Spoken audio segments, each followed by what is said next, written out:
Bonjour les amis, bonjour tout le monde, comment allez-vous? Tout d'abord, bonne fête du travail. Nous sommes aujourd'hui le jeudi 1er mai 2025 et donc je vais revenir un petit peu sur les installations électriques aux États-Unis et au Canada notamment. Alors c'est vrai que j'ai eu la réflexion d'une personne qui est tout à fait juste et d'ailleurs bravo à elle parce qu'elle a tout à fait raison. Pourquoi est-ce qu'on a 240 volts entre phases aux États-Unis et qu'on a 120 volts entre phase et neutre, et aussi à quoi servent ces 240 volts? Alors pour ça, on va voir ça immédiatement sur le croquis, vous allez tout de suite comprendre, en fait c'est mathématique. Voilà, tout d'abord je vais rappeler au niveau du secondaire du transformateur aux États-Unis, en fait on a deux enroulements. On a un premier enroulement comme ceci,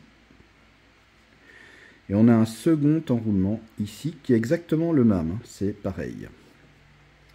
Nous avons ici en fait la phase 1, la phase 2, et ici les deux enroulements sont liés en série avec un point ici qu'on appelle le neutre. On a donc comme tension 120 volts entre la première phase et le neutre, 120 volts entre la deuxième phase et le neutre, et entre les phases, on a cette fois-ci la tension de 240 volts, qui n'est autre que l'addition des deux tensions de chaque enroulement. Aux États-Unis, voilà comment c'est distribué au niveau de la basse tension. Et voilà comment c'est fait au niveau du transformateur. Donc, en fait, pourquoi 240 volts? Pourquoi, finalement, ne pas avoir uniquement la tension 120 volts? À quoi servent ces 240 volts? Eh bien, en fait, pour ça, je vais rappeler la formule de la puissance. Alors, on ne va pas tenir compte du cosinus phi qui, normalement, rentre en ligne de compte en alternatif. On va juste prendre la formule de base, P égale U fois I.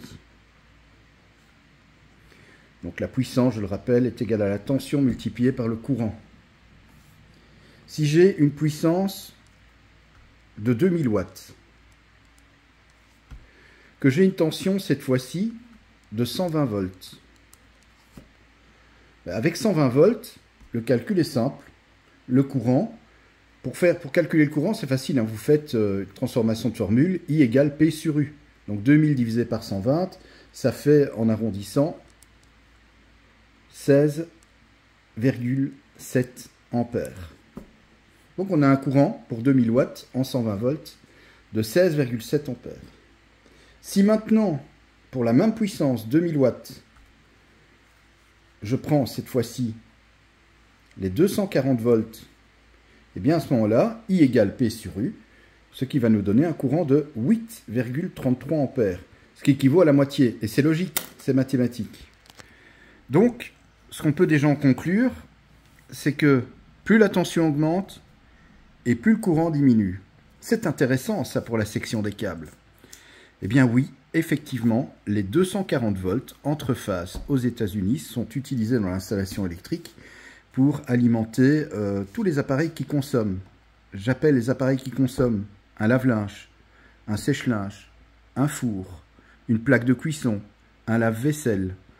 Voilà, tous ces appareils effectivement qui sont gourmands en énergie, donc qui consomment beaucoup de puissance, donc beaucoup d'ampères, et bien pour diminuer l'ampérage, on augmente la tension, tout simplement.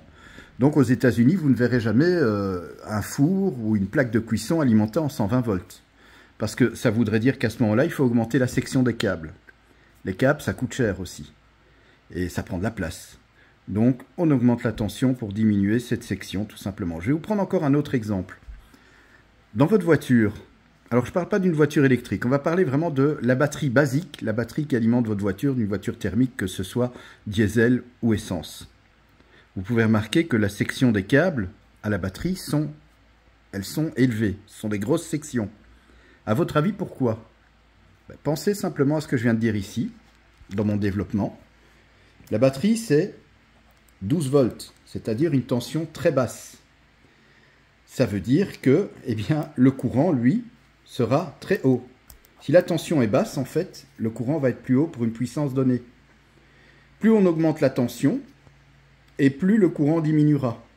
Alors vous me direz dans la voiture, pourquoi pas faire des batteries avec une tension plus élevée? Allez, je vais prendre l'exemple, au lieu d'avoir 12 volts, pourquoi pas faire 120 volts courant continu? On ne peut pas. Alors oui, ça fonctionnerait, mais ce serait surtout extrêmement dangereux. parce que si on rentre en contact entre le pôle positif et le pôle négatif, c'est l'électrocution assurée et avec une tension extrêmement dangereuse. C'est la raison pour laquelle dans la voiture, eh bien, on travaille avec du 12 volts concernant les voitures et c'est 24 volts pour les camions. Voilà donc la raison pour laquelle eh bien, on utilise des basses tensions. Alors pourquoi 24 volts dans les camions? Les camions, évidemment, ce sont des grosses cylindrées, des gros moteurs. Des fois, bon, en démarrage, etc., ça demande une pointe de courant très importante. Bien, pour limiter cette pointe de courant, on augmente la tension. Comme ça, eh bien, le courant diminue. C'est tout simplement pour ça que les camions, étant donné que les moteurs sont plus volumineux, plus importants, eh bien, forcément, le démarreur lui-même est un moteur qui est plus gros en puissance. Et donc, forcément, on augmente la tension pour diminuer le courant au démarrage.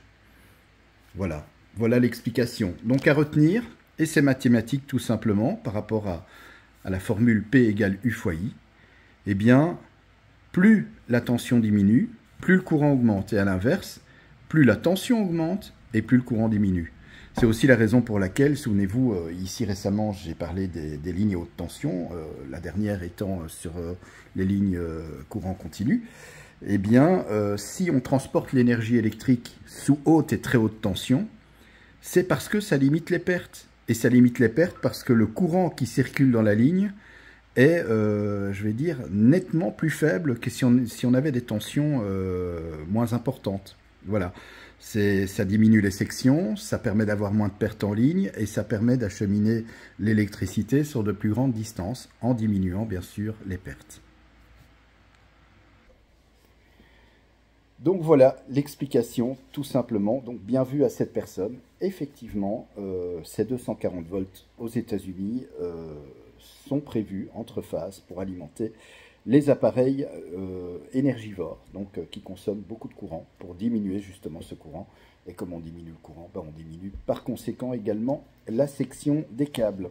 Voilà, merci d'avoir regardé cette vidéo. Je vous souhaite évidemment une très belle journée. Encore une fois, bon 1er mai à tous, belle fête du travail et bon long week-end également, hein, voilà, puisque vendredi également, il y en a qui vont faire le pont.